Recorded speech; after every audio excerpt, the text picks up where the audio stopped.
연구에 따르면 눈과 눈썹 사이 넓은 간격, 불그레한 뺨을 가진 사람들을 부자라고 간주해버린다고 합니다. 왜냐면요, 네, 여러분, 그동안 우리 구독자님들께서 사주, 운명 등과 관련된 궁금증을 굉장히 많이 말씀해 주셨는데요. 그래서 연구 결과들을 뒤지고 또 뒤졌습니다. 결과적으로 사주, 명리학과 관련해서 옳고 그름, 사주나 명리학이 인생에 미치는 영향을 과학적으로 판단할 수 있는 연구 결과들은 발견하지 못했어요. 대신에 아주 흥미로운 자료들을 발견했죠. 바로 관상입니다. 실제로 가난한 사람과 부자의 관상이 다르다는 연구 결과가 있었는데요. 바로 살펴봤습니다. 영국 글래스코 대학교 연구진은 얼굴 모양이 부에 대한 인식에 영향을 미친다고 밝혔어요. 그러니까 어떤 사람을 부자나 가난한 사람으로 판단하는 건 얼굴 생김새를 보고 그렇게 판단한다는 거죠. 조금 더 살펴볼게요. 연구에 따르면 좁은 얼굴, 웃는 입, 뚜렷한 이목구비, 눈과 눈썹 사이 넓은 간격, 불그레한 뺨을 가진 사람들을 부자라고 간주해버린다고 합니다. 왜냐면요, 이런 얼굴이 신뢰할 수 있고 따뜻하며 유능해 보여서 정직한 인상을 주기 때문이라고 하는데요. 연구진은 여기에 더해서 결론적으로 높은 코, 봉긋하고 뚜렷한 이마를 가진 사람의 인상이 정직해 보이는 얼굴이라고 덧붙였습니다. 그리고 이런 얼굴을 가진 대표적인 인물로는 억만장자인 아마존 창업자 제프 베이조스와 메타의 CEO인 마크 저커버그가 꼽혔다고 하죠. 반면 부와는 거리가 먼 얼굴도 마찬가지로 특징이 있었는데요. 눈썹이 낮게 있고 턱이 짧으며 입술이 약간 처져 있는 얼굴이 그런 얼굴이라고 해요. 이런 얼굴은 능력이 다소 떨어져 보이며 신뢰감을 쌓기에 힘든 얼굴이라는 겁니다. 이게 끝이 아닙니다. 심지어 사람에게 좋은 느낌을 주는 얼굴은 따로 있다는 연구 결과도 있는데요. 미국 뉴욕대학교의 심리학과 조나단 프리먼 교수 연구진이 바로 이 연구를 진행했고요. 이 연구의 결과는 뉴로사이언스 저널에도 게재됐어요. 결과부터 말씀드리자면요, 사람들이 좋은 느낌을 얻는 얼굴은 일자 눈썹에 광대가 발달한 사람이라는 겁니다. 연구진은 실제 얼굴을 찍은 사진하고요, 컴퓨터로 합성한 얼굴 사진을 각각 실험 참가자들에게 보여줬어요. 이때 실험 참가자들이 나타내는 신뢰도를 측정하기 위해 기능적 자기공명 장치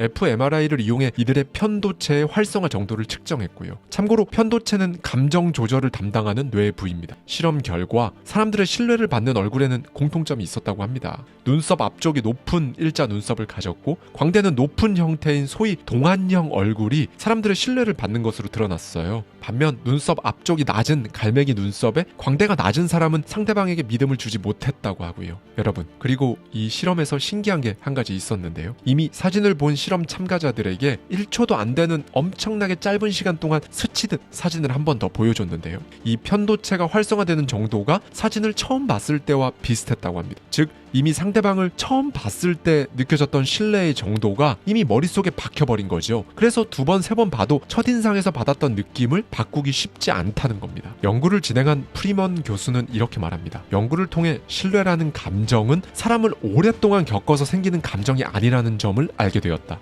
오히려 신뢰는 상대의 얼굴을 보고 즉각적으로 나타나는 감정이다. 실제로 취업 전문 포털 잡코리아의 조사에 따르면요, 기업 인사 담당자의 약 70%는 지원자의 첫인상을 보고 면접에서 감점 처리한 적이 있다고 응답하기도 했죠. 누군가를 처음 만나면 상대방에 대한 첫인상을 느끼는 속도는 실제로 엄청나게 신속하거든요. 한 심리학 연구에 따르면요, 미국인은 15초, 일본인은 6초, 한국인은 무려 3초 만에 사람의 첫인상을 결정한다고 합니다. 반면에 한 번 나쁘게 인식된 첫인상은 약 60번 이상을 계속 봐야 좋은 쪽으로 바뀐다고 하고요. 미국 프린스턴 대학교의 심리학과 교수 알렉산더 토도로프 교수는 첫인상에 대해 이렇게 말을 해요. 타인의 얼굴을 보고 매력이나 호감도, 신뢰도, 공격성 등을 판단하는 데 걸리는 시간은 0.1초 미만이다. 그러면 우리가 첫인상을 보고 빠르게 상대방에 대한 인상을 형성하는 것, 이건 분명히 이유가 있을 겁니다. 뇌과학적으로 그 이유가 뭔지 살펴보면요, 우리 뇌에서 쓰는 에너지의 30%는 시각 피질에서 소모합니다. 그러니까 시각적인 정보는 수많은 정보가 한꺼번에 들어오고 시각 피질은 그 많은 정보를 굉장히 짧은 순간에 처리하고 바로 판단하는 거죠. 그래서 짧은 시간에 상대방에 대한 인상을 형성하게 되는 거고요. MIT의 낸시 칸위셔 교수는 인간의 뇌는 인격체의 다른 부위는 무시하면서 유독 얼굴은 특별 대우를 하는 부위가 따로 있을 정도로 사람의 얼굴을 특별하게 인식한다고 말했습니다. 네,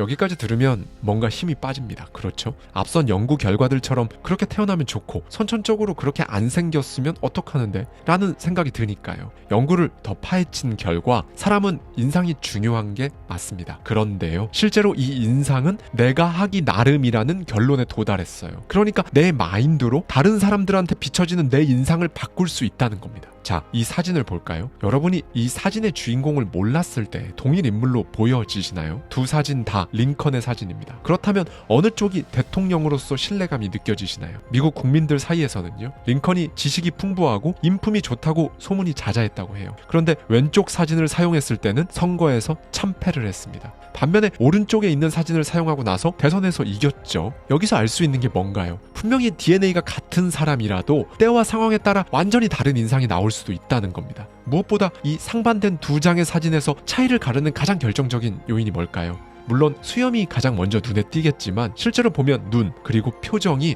유독 다르다는 걸 알 수 있습니다. 2008년 숭실대학교 송은영 교수는 직장인 520명을 대상으로 한 연구를 진행한 바 있는데요. 그 연구는 맨 처음 만난 상대의 어디를 가장 먼저 봅니까? 라는 연구였어요. 연구 결과 79.1%의 사람이 표정과 눈을 본다라고 답했다고 합니다. 이 표정과 눈을 본다는 게 의미하는 바는요, 우리가 얼굴이란 걸 통해서 이 사람의 감정을 본다는 걸 뜻하는 거예요. 심리학자 폴 에크먼이 진행한 연구가 있는데요. 그는 오래전 문명의 손길이 미치지 않았던 파푸아 뉴기니에서 사람들의 표정을 담은 사진을 오랜 시간 찍었습니다. 그리고 그 사진들을 파푸아 뉴기니 사람들과 전혀 접촉이 없었던 서구 사람들에게 보여줬고요. 그러자 그 표정만 보고도 서구 사람들은 사진 속 파푸아 뉴기니 사람들의 감정을 알아냈다고 하죠. 어떻게 이럴 수 있냐면요, 사람의 얼굴 근육과 뇌는 연결이 되어 있어서 그래요. 그래서 인종과 상관없이 느끼는 감정, 반응하는 표정 근육이 같은 겁니다. 예를 들어 우리가 길 가다 외국인을 만났을 때 말이 안 통해도 표정, 몸짓으로 소통이 가능한 것도 다 이 표정에서 감정을 읽을 수 있기 때문인 겁니다. 그러니까 우리가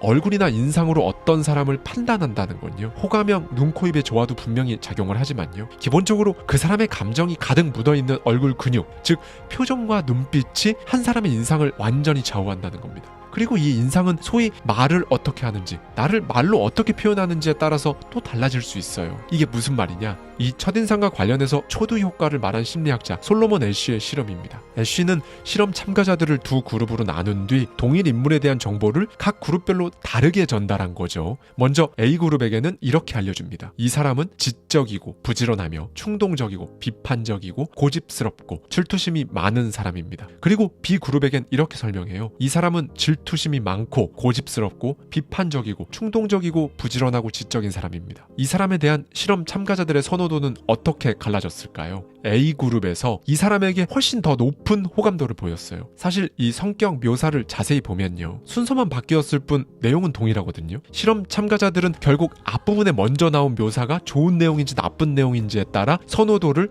결정한 겁니다. 이게 바로 초두 효과인데요. 그러면 우리는 어떻게 해야 할까요? 나를 소개할 때는 좋은 걸 먼저 이야기해야 내 인상에 대한 평가를 우호적으로 끌고 갈 수 있는 겁니다. 2015년 코넬 대학교 연구팀은 타인들이 자기 행동을 긍정적인 방향으로 재해석하게 만들어버리면 기존까지 다른 사람들이 지니고 있던 내 인상에 대한 평가도 바꾸는 게 가능하다는 연구 결과를 발표했는데요. 연구진은 실험 참가자들에게 이렇게 말했습니다. 한 남성이 다른 집 유리창을 깨고 굉장히 중요한 무언가를 가지고 나왔다. 이 말을 들은 실험 참가자들은 당연히 그 남성이 도둑이다라고 생각하며 부정적인 인식을 가졌다고 합니다. 그 남성에 대해 추가적으로 아무리 좋은 사실들을 얘기해줘도 부정적인 인식은 바뀌지 않았고요. 그런데 연구진이 실험 참가자들에게 이 남성이 유리창을 깨고 집에서 갖고 나온 것이 불이 난 집의 아이들이었다라고 말하니까요, 이제 사람들의 태도가 180도 바뀐 겁니다. 다른 집의 유리창을 깨고 들어갔다는 그 행동 자체에는 아무런 변화가 없었거든요. 그런데 그 행동이 어떤 이유에서 일어났는지에 대한 해석이 바뀌니까 사람들 평가가 완전히 달라진 거죠. 그러니까 평소 내 행동에 대한 일종의 각주라고 할 수 있겠죠. 나의 해석이 정말 중요한 거예요. 왜냐하면 내 첫인상이 안 좋았다 하더라도 반전을 일으킬 수 있는 여지를 주니까요. 네, 사람들로 하여금 점차 나에 대한 해석을 달리하게 만듦으로써 첫인상을 뒤집을 수 있는 겁니다. 여러분, 망각 효과라는 게 있는데요. 독일의 심리학자 헤르만 에빙하우스는 시간이 지날수록 학습한 내용을 얼마나 잊어버리는지 연구했는데요. 사람은 학습 후 20분이 지나면 머리에 58%의 내용만 남는다는 겁니다. 20분 만에 42%를 까먹는 거예요. 그리고 하루가 지나면 33%, 한 달이 지나면 21%만 기억에 남는다는 연구 결과를 얻어냅니다. 즉, 뭘 배우거나 읽어도 한 달 뒤에는 80%를 까먹는 거죠. 물론 시각 정보는 글자를 읽는 것보다 강도가 더 세니까요, 망각의 효과가 조금 느릴 수는 있을 겁니다. 그런데 생각해보세요. 견디기 힘들었던, 그렇게도 고통스러웠던 시간도 지나고 나면 엄청나게 흐릿해지고 잊혀지잖아요. 누군가 여러분에 대해 지니고 있는 좋지 않은 인상도 시간이 흐르면 점점 더 약해지고 지나치고 망각되는 겁니다. 더불어 빈발 효과를 이용하면요, 나에 대한 평판을 완전히 바꿀 수 있습니다. 이 빈발 효과는 좋지 않은 첫인상이 형성되어 있어도 첫인상과 다른 호감 가는 행동이나 태도를 반복적으로 보여주면 점차 좋은 인상으로 바뀌는 현상을 의미하는데요. 처음엔 별로였는데 보면 볼수록 괜찮더라 는 말을 하는 사람의 심리도 다 빈발 효과 덕입니다. 이 빈발 효과는 반대의 경우에는 엄청나게 치명적이에요. 처음엔 너무 괜찮았는데 보면 볼수록 별로더라, 이런 평가도 결국 이 빈발 효과의 표현인 거니까요. 첫인상을 회복하는데 걸리는 시간은 보편적으로 약 40시간이 소요된다고 합니다. 그리고 약 60번을 만나야 좋은 인상으로 바뀌는 거고요. 그래서 호감 가는 행동과 태도를 시간으로는 40시간, 횟수로는 약 60번 반복하면 첫인상을 바꿀 수 있는 겁니다. 이 빈발 효과보다 더 빠르고 강력한 방법으로는 반전 효과가 있는데요. 반전 효과는 평상시와는 전혀 다른 모습이나 예상 밖의 행동을 함으로써 개인에 대한 인상이 바뀌게 되는 현상을 말합니다. 이건 이제 작정하고요, 나라는 사람의 인상을 바꾸기 위한 가장 극단적인 노력이죠. 그리고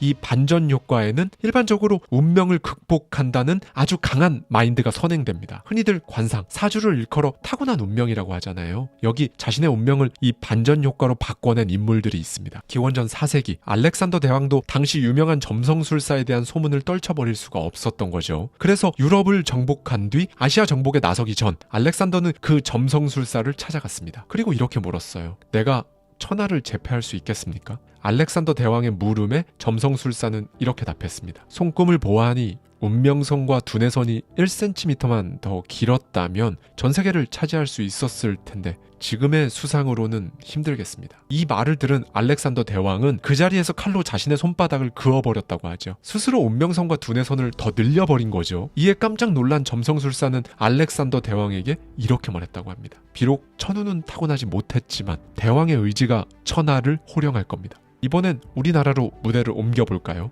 백범 김구 선생님도 자신의 의지에 따라 운명을 극복할 수 있다는 걸 깨달은 시점이 있었다고 하는데요. 백범은 당시 중인 신분이었어요. 그래서 과거의 급제에도 양반의 글을 대신 써주는 사서 노릇 정도밖에 할 수 없는 자신을 보면서 크게 실망했다고 합니다. 당시 신분 제도에 따른 차별이 그렇게도 만연한 현실에서 백범은 역학, 관상학을 공부하기 시작했다고 해요. 그러던 어느 날 백범은 자신의 얼굴을 거울에 비춰보니 자기가 진짜 영락없는 볼품없는 상이라는 걸 깨닫습니다. 그래서 이런 자신의 운명에 실망하고 모든 걸 다 포기하려고 했던 거죠. 그런데 그 순간 평소 읽던 책에서 이런 문구를 발견했다고 합니다.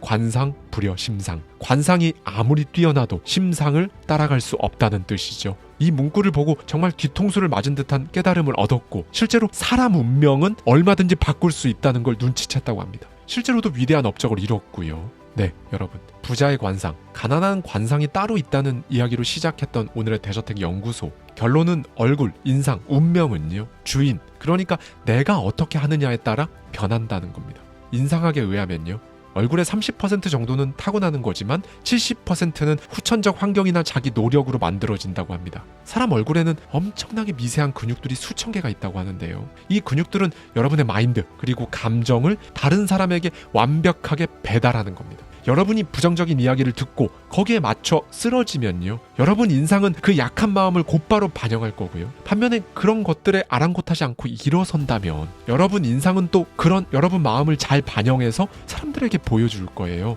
그 표정과 눈이 여러분의 평판을 바꾸고 그 평판에 맞춰 여러분의 위치 또한 저절로 거기에 가 있겠죠.